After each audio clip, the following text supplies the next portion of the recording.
So நான் வந்து எப்படி சொல்லுவேன்னா, நான் சாரியில் எடுத்து நான் உங்களுக்கு அளவு காட்டுறேன். ஆக்சுவலாக எப்படி வந்து நம்ம ப்ரீ ப்ளீட்டிங்க்கு அளவு எடுக்கிறது அப்படின்றது தான் பார்க்க போகிறோம். ஸோ நான் வந்து ஒரு ப்ளூ கலர் சாரி ஒன்று எடுத்திருக்கேன். ஸோ இதுதான் பல், ஓகேவா? முந்தி தெரியுது நமக்கு, இதுதான் முந்தி. ஸோ இந்த முந்தி வந்து ஃபஸ்ட்டு நம்ம சும்மா ரஃப்பாக பிடிச்சா போதும். லைக் பாருங்கள், ரஃப்பாக பிடிச்சி நம்ம ஷோல்டர் மேலே போட்டு எவ்வளோ ஹைட் வேணும்னு பார்க்கணும். இப்போ எனக்கு முந்தி வந்து இவ்வளோ தூரம் போதும், ஓகேவா? ஸோ இவ்வளோ தூரம் போதும் அப்படின்னா, ஸோ இந்த இடத்துல இருக்கு இல்லையா, ஸோ இங்கே ஒரு பின்னு, இங்கே ஒரு சேஃப்டி பின் போட்டுக்கணும். அப்போ தான் நம்மளுக்கு வந்து பல்லு ஹைட் ஆக்சுவலாக தெரிய வரும்.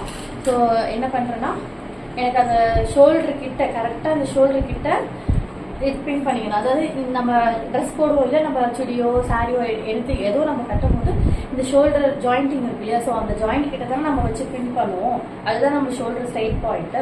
ஸோ இந்த நெக்கு கிட்ட இருந்து, அதாவது இந்த இயர் கிட்ட இருந்து நெக்கில் இந்த லைனில் வரும் ஷோல்டர். ஸோ அங்கே ஒரு பின்னு. அடுத்த பின் எங்கே பார்க்கணும்னா, ஸோ இங்கே வச்சுட்டு இல்லையா, ஸோ இங்கே வச்சுட்டு இந்த இது வந்து ப்ளீட்ஸ் வந்து வரும் இல்லையா, ஸோ ப்ளீட்ஸ் நம்மளுக்கு எடுக்கணும்னா இந்த ப்ளீட்ஸ் வந்து இப்படி சுற்றி எடுத்துகிட்டு வரணும். எப்படின்னா, நம்ம இங்கே எடுத்துகிட்டு வந்து சொருகுவோம் இல்லையா, ஸோ அந்த மாதிரி இப்படி சுற்றி எடுத்துகிட்டு வந்து எங்கே எடுக்கணும்னா இப்படி சுற்றி எடுத்துகிட்டு வந்து இந்த தைஸ் கிட்ட, அதாவது ரைட் சைட் தைஸ் கிட்ட, ரைட் சைட் தைஸ் இருக்கு இல்லையா, ஸோ இந்த தைஸ் கிட்ட இப்படி கீழே எடுத்துகிட்டு வந்து இங்கே ஒரு பின். ஏன்னா அப்போ தான் நம்ம வந்து இப்படி எடுக்கும் போது நம்மளுக்கு சைட் ப்ளீட்ஸ் வரும். ஸோ அதனால் இங்கே ஒரு பின் பண்ணணும்.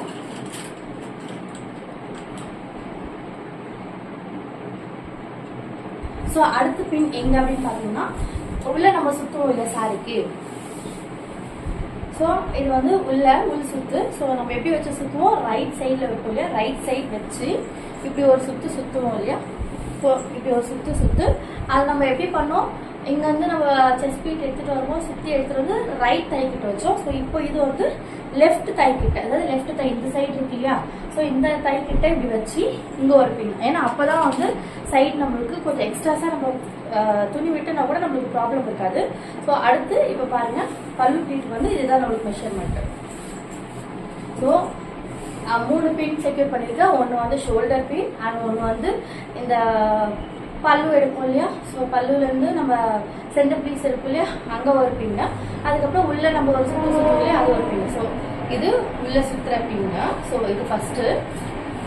ஸோ செகண்டு அந்த சுற்றி எடுத்துகிட்டு வந்து இல்லையா அந்த பின்னு.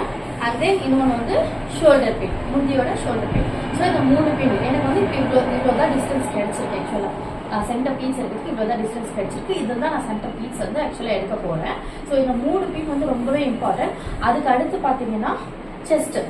ஸோ நம்மளுக்கு செஸ்ட்டு பண்ண முடியாது, சில பேருக்கு வந்து சைடு அடிக்கக்கூடாது அப்படின்னு சொல்லிட்டு கேட்பாங்க. ஸோ அந்த மாதிரி சைடு அடிக்கக்கூடாது அப்படின்னு சொன்னால் நம்மளோட செஸ்ட்டில் நிப்பிள் பாயிண்ட் இருக்கு இல்லையா, ஸோ இந்த மாதிரி எடுத்தோன்னு சொன்னாக்கா எந்த அளவுக்கு நம்மளுக்கு இருக்குதோ ஸோ அந்த அளவுக்கு. இப்போ எனக்கு வந்து 12 வருது அப்படின்னு சொன்னால், ஸோ எனக்கு வந்து சைடு அடிக்காமல் இருக்கும். ஆக்சுவலாக சைடு 12ன்றது எனக்கு சைடு அடிக்காமல் இருக்கும். ஒருவருக்கும் சைஸ் தகுந்த மாதிரி ஒரு மெஷர்மெண்ட் வந்து சேஞ்ச் ஆகும். இப்போ எனக்கு வந்து 12 வருது, அப்போ நான் என்ன பண்ணுவேன், ப்ளீட்ஸ் எடுக்கும்போது இந்த 12 எனக்கு கரெக்டாக வருதா, ஃபுல்லாக கவர் ஆகுதா அப்படின்னு பார்த்து நான் ப்ளீட்ஸ் எடுத்துக்குவேன். ஸோ இப்போது எப்படி மெஷர்மெண்ட் வந்து எடுத்து சொல்லணும், அதாவது அளவு எடுத்துட்டோம், ஆனால் அது எனக்கு எப்படி சொல்கிறது அப்படின்ற மாதிரி இருந்தால், இங்கே பாருங்கள், பல்லுல டேப் வந்து இப்படி பிடிச்சிக்கிட்டோம்னா, இந்த எட்ஜில் இருந்து இப்படி பிடிச்சிக்கிட்டோம்னா, ஸோ நான் இங்கே தான் பின் பண்ணியிருக்கேன் பாருங்க.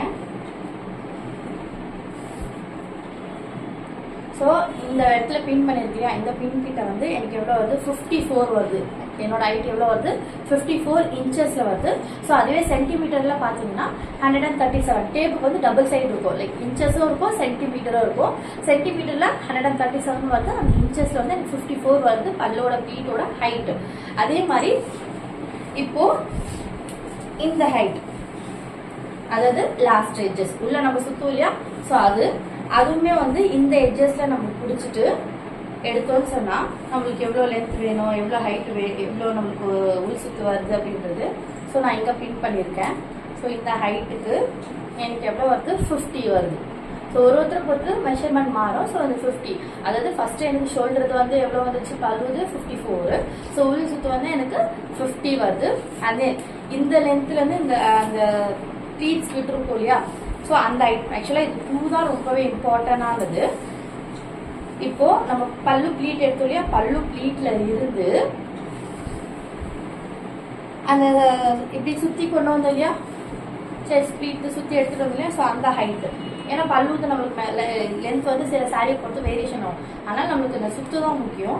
ஸோ இங்கேருந்து இந்த பின்லேருந்து இந்த பின் வரைக்கும் எடுத்துக்கிறேன். இந்த பின் வரைக்கும் எடுத்துக்கிட்டா எப்படி வருது எனக்கு 56-57 இன்ச்சஸில் வருது. இப்போ சென்டிமீட்டரில் இன்ச்சஸில் வருது 57 or 56.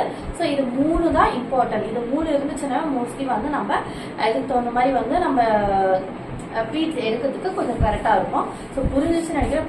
புரியல அப்படின்னு சொன்னால் கேளுங்க, இன்னும் தெளிவாக சொல்கிறேன்.